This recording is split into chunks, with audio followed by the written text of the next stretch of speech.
Dans une semaine, jour pour jour, on sait qui va former le gouvernement.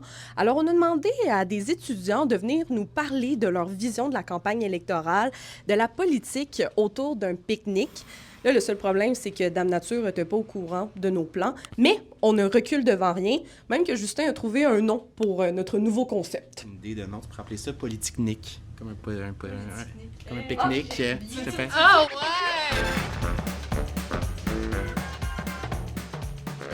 Comment vous vous sentez par rapport à ça? Je lance le bal.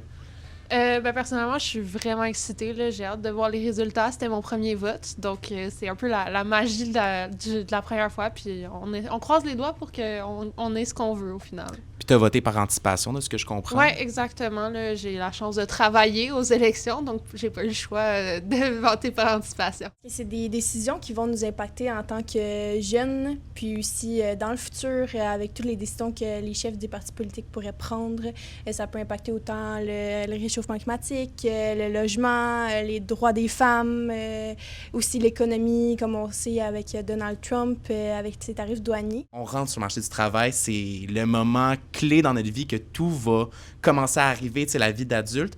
Donc, je pense que oui, c'est un sujet important, l'économie, mais je pense que, tu sais, il y a des sujets qui auraient pu être plus touchés. Tu sais, j'ai trouvé que l'économie prenait trop de place.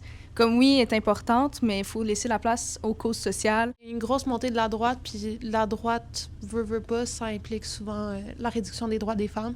C'est une grosse crainte que j'ai en ce moment, puis j'aurais aimé ça en entendre un peu plus là-dessus. Un point qui a quand même, tu sais, en ce moment, qui est dans l'actualité quand même, c'est les personnes trans, tu sais. Ça a été très, très, très touché quand même, je trouve, aux États-Unis. Je pense que il y a vraiment, tu sais, des discussions à avoir. Il faut vraiment que tu votes parce que c'est avec ton vote que dans le futur, tu te fais entendre. Je trouve que c'est aussi vite pointé de dire que les jeunes ne sont pas intéressés puisqu'il y en a plein d'autres personnes de d'autres générations qui sont pas intéressées puis qui votent pas.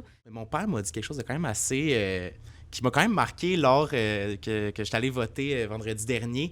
Et il m'a dit, tu sais, tu peux pas chialer sur quelque chose quand t'as pas fait ton devoir de citoyen puis de voter. Puis ça a vraiment frappé.